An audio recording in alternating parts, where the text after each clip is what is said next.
Happy Friday, accelerators.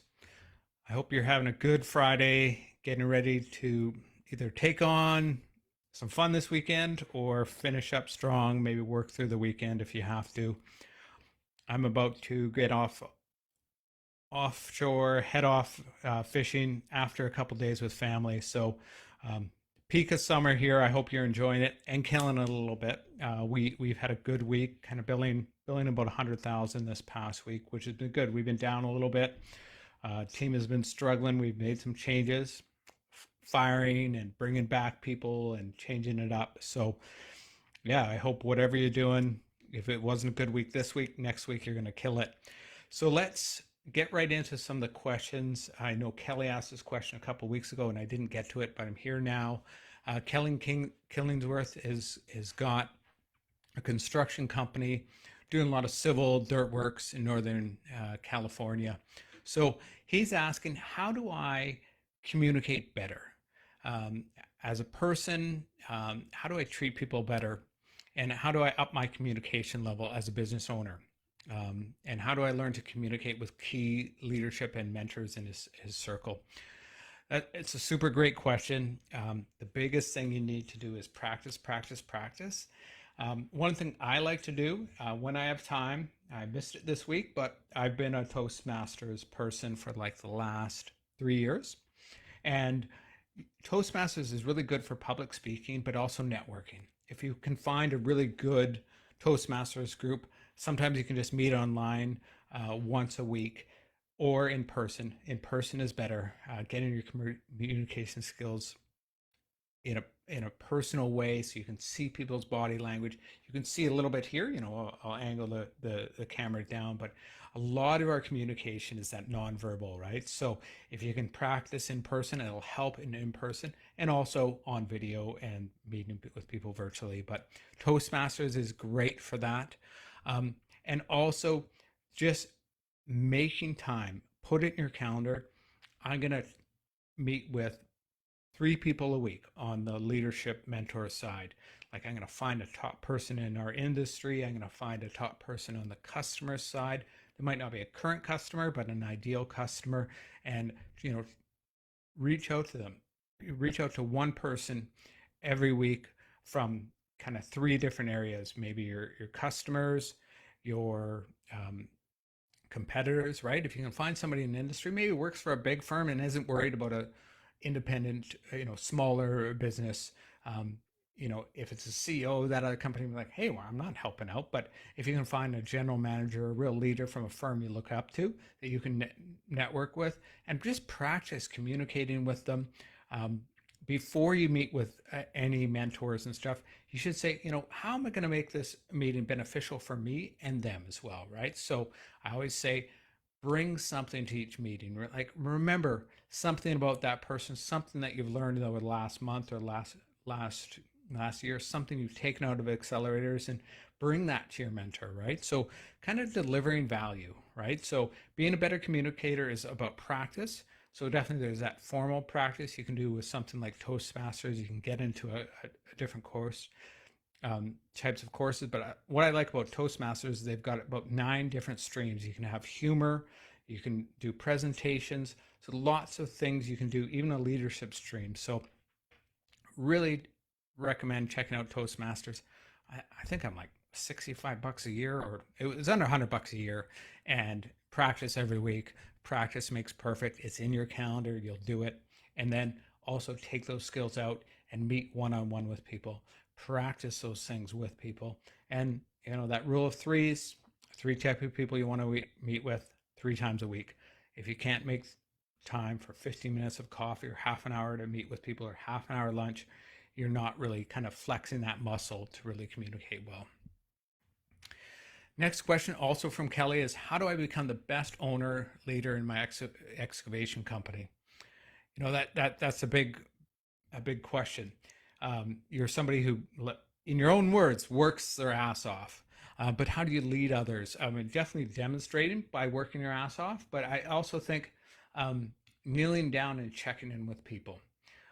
I recently had to let somebody go, and I had checked in with them as a group They work in a team of two, but I don't know if I knelt down enough and said, hey, do you need help tying your shoes? Is there something in our process that isn't working for you enough, right? So definitely taking the time and leading people, but finding out where they're at, asking them better questions and waiting for the answers as well, right? So if you say, is there any areas that you think you could work on? Just letting a little bit of silence, allowing that person to think about it, can help you lead them a little bit better. If you're asking some really good questions, some great books out on questions. I'll post one that I read recently. I actually did books on tape. I was on Audible. I was driving through Colorado. A great book on asking better questions. That's one of the ways you lead people. Demonstrating is good, but also asking questions, seeing ways that you can help train people and demonstrate ways that they can work better. You shouldn't have to operate all the time, right? As soon as you can get off the operations, have somebody else do that. It can help you grow the business. So, yeah, definitely working on leadership. You're in California. One of the things I really enjoy, don't buy into all these guru stuff all the time, but some of the leadership events that happen in California are pretty affordable. You can get to. I would never buy Tony Robbins stuff, but his in-person events, seeing his sales skills and how he leads his teams is pretty fun. So definitely recommend you kind of look at what you've got. If there's any accelerators events that are happening, make sure you get to those with Sean. That's a great way to rub shoulders with leaders, see how they operate. Next question is from Rohit. How does our company best deal with competition? So what we all have is competition. I was on a company's website today. We were going after a new client, and I'm like, oh, this competitor already has them as a client. I could see that through some of their marketing. They were working on behalf of them, and I could either focus on them or I could focus back on the client. I went back on the client. I found out they're spending through good questions and research. So researching before I spoke to that client, I found out they're spending $1 billion at this one location. So them spending 30 grand with us isn't too big a deal. Critical role they want us to fill. So instead of focusing on that competition, I'm like, oh, we got a competitor in this space. I checked them out, and then I put it in my Evernote, bookmark it, and put it away. Like, put that in your pocket. There's a competitor there, and focus back on the customer is what I did today. And asking good questions, doing my research was really important in that. In Rohit's case, his competition isn't the B2B space. It looks like he's servicing customers, and he's worried about a competitor that's opened up in a mall, I believe, in his smaller town, so his geographic. And his mall, that mall is a hotspot. So he's kind of worried about, that everybody's going to see them in the mall. But you know what? I think you've got some really good tactics. You're selling online. You're bringing in really good products, and you're raising awareness. Definitely watch what they're doing, but concentrate on what you're doing. Like, being online, it's probably cheaper to get a customer through local Facebook groups than it is to get a storefront in the mall. Like, I don't know what it costs to get a storefront in the mall these days, but in the past it was like tens of thousands of dollars. So you can find ways to acquire customers, hopefully cheaper and more efficiently, and find better customers than this possible competitor. They're in a mall selling snacks, and you're selling snacks as well, and you're not in that mall. But also in that mall are going to be the food court, right? There's going to be probably an anchor tenant, like a big supermarket, also selling snacks and stuff. So stick to what has worked and try and do what you can to innovate. Find some other people in that space who are doing really well in other towns, right? And see how they're growing their business, right? So R&D, some people call it rip off and duplicate. I wouldn't rip off and duplicate exactly what a competitor is doing, but somebody else in another area, in another similar vertical, might be doing, right? So see what the competitor is doing, but don't focus on it. And you've got doubts. I've got doubts. I'm like, oh, this company's got lots of work. I'm seeing how much work they've got, but I'm like, I've got a good account manager who just went out and had this conversation. That company only has one order from that client. And we talked to him and he's like, yeah, I'm looking for this. I'm looking for this. So we uncovered more needs. So I can focus on getting better and believing that we are the best, or I can focus on the competition is too fierce. We're up against global billion-dollar companies that we compete against. We're just doing in the millions the last couple of years, but we want to really be able to grow it and think big and not worry so much about the competition, but control what we can control, right? If we can figure out what our cost of acquisition is for a customer, this customer we're getting for free.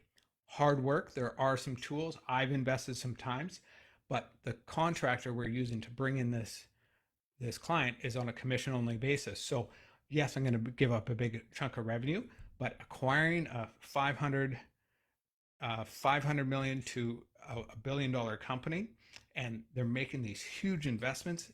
I mean, that's great. So figure out what your costs are of acquiring a customer, and that's hard in retail. I'm not a retail expert, but if you're able to contribute to a Facebook group and get 2 to 3 customers that come out of a local Facebook group, you're like, oh, I can quantify that. How many times can you get those customers to come back? And how can you market to them? If you can have an email contest sign up, like, I don't know, win a free drink, or, win something at, say you find another business in town, you've got similar values but unrelated products, you can put some of your products there and maybe offer a prize, right? If you're looking for that extra disposable income people have, you're not trying to compete for that customer who's walking into Walmart. You're trying to compete to that customer who's willing to spend a little bit more on snacks and go for something a little bit more exotic. So find maybe that, I forget what they're called.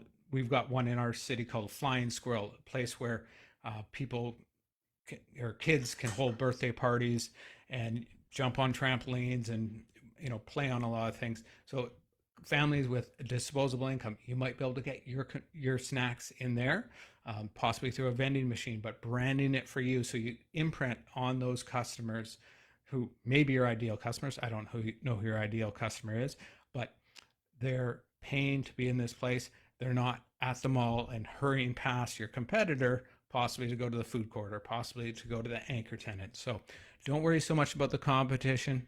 Crush them.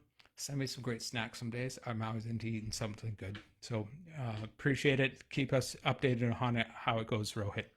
Next one is from Lamont Gray. What model should I use for providing technical support to clients? Once you get a customer, providing support for them is so good. Had I think a rant. I was at home talking to one of our managers about a customer who was unsatisfied with some of the services we've delivered over the past year, and somebody we delivered a placement we made over 6 months ago. Most recruitment firms, most of the warranty somebody for is 3 months, but we're still providing services. I saw our team is doing follow-up services today, and that support is super important if you want repeat business and you want to grow your revenues, because we get actually a lot of referrals from that customer. So that little extra support got us a customer last month, got us $30,000, right? So really that support is so important. And if you can upcharge for that support, so if you can extend that warranty, but also get extra money, and realizing, how much support you're going to have to provide for that extra money, that can be a really great business model. So if you can get somebody on a subscription service, I'd totally recommend it. It can help with customer retention as well, right? Even if they're not using it, if they've got that tier 1 service, which they might pay $110 a month for, they get bumped to the queue and they get service right away. And if you're in the point of sale business, which it sounds like you are, being able to have that service when a customer is trying to get a transaction through, to be able to get support right away, somebody would be willing to pay for that. So totally recommend check out what other businesses are charging for subscription services and think about what you can do. I talked to so many business owners who are like, oh, would love to have more people and be able to, provide better service for customers, but I can't afford more employees, or we can't pay the premium that some other companies are paying. Well, if you added subscription, you've got more money to pay your employees, and you can provide better service to them, right? So figure out the value proposition. Yeah, even if you're just starting up, test it out with 3 customers or 10 customers, depending on, and say, hey, I'd like to implement a new service level. I'd love to get you involved in this. Do you have 15 minutes to meet? And we want to provide you an excellent level of service. What would work for you? How many hours would you like a week or a month? And make sure you budget it out really well. But getting that subscription service, I've got one client or one supplier. They charge between $350 and $1,200 a month, and that's for our website. And I know I get good service from them. If there's a technical problem, they were able to set up for me recently a $800 service, which people can buy on their own, right? There's not very many companies that have services where, or recruitment companies where people actually buy things right off the website. They've set it up for us. $800 transaction. It pays at our current rate about $250, I think $350 a month. It pays for 2 months of their service, but we're going to keep on buying from them. I'm not going to switch to somebody else who spams me and say, hey, do you need website services? I'm like, no, this company helps me make money, and they're always available for me.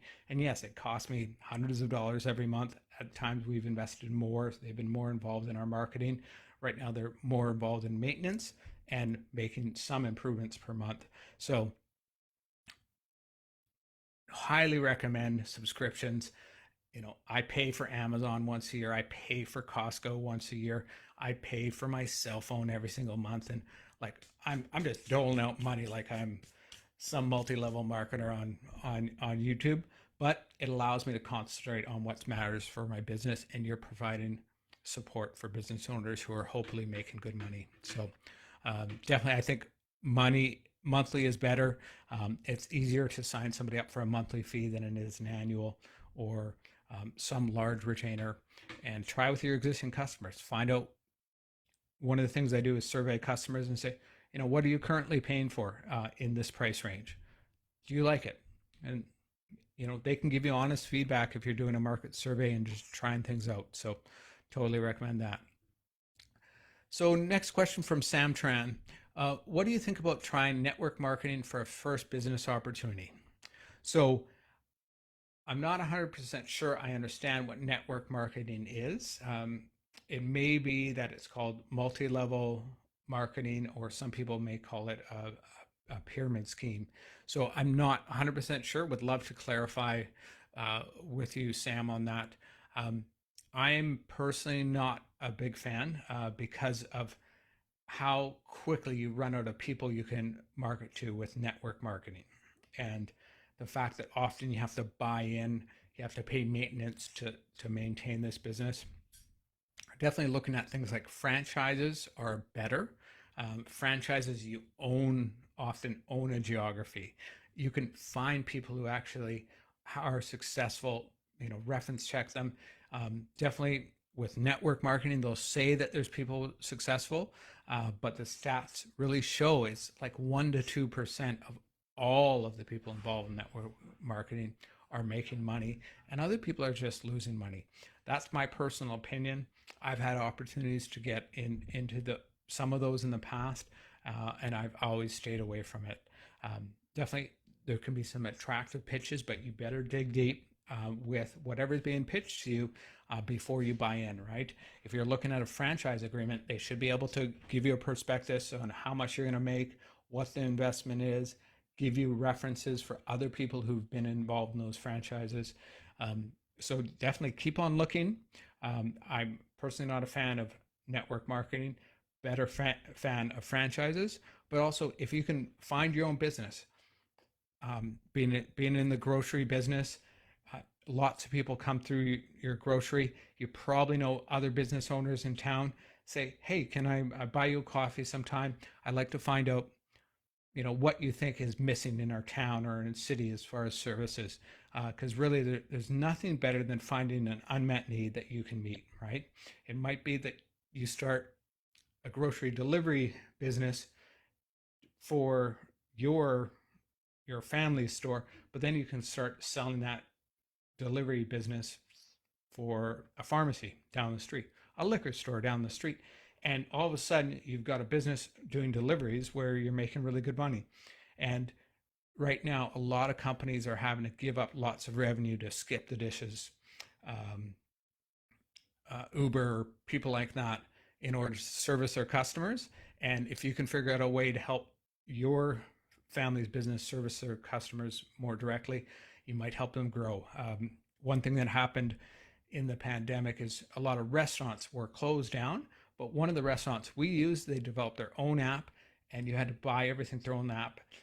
And it was a lineup in the parking lot to pick up food. It was insane. And they never had to pay fees to Uber Eats, skip the dishes.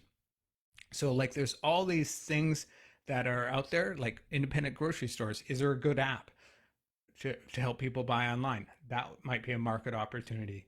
So really try and think about how can we service people who are spending money already. You can see lots of people coming through the door at the grocery store. There's going to be business owners who do some shopping there. You can talk to other business owners that your parents may know through the family business. So keep on asking lots of questions. Be careful anytime starting a business where somebody says this is a great opportunity, and the warning bells should go off if they say, oh, your returns are going to be 12, 15%. Most franchises, I mean, your returns are not going to be, they're going to be hopefully better than the stock market, but they never should be unlimited returns where you're earning 10, 15, 25% in your first year. And any investment opportunities that are too good to be true always are. You know, I would definitely steer away from anything that's sold to you like that. But keep on hunting, Sam. You know, post in the group. You know, it'd be great to get other people's opinions when you're testing out business ideas. And the nice thing is, it's a group of really experienced people. Some with smaller businesses, some who've grown them, and they're all throughout the country. So keep at it. And yeah, if you've got any questions, add it below, and I'll try and add to it. Have a wonderful weekend. I hope you're killing it or enjoying some time off in this peak of summer, someplace cool. Get out of the sun and enjoy yourself.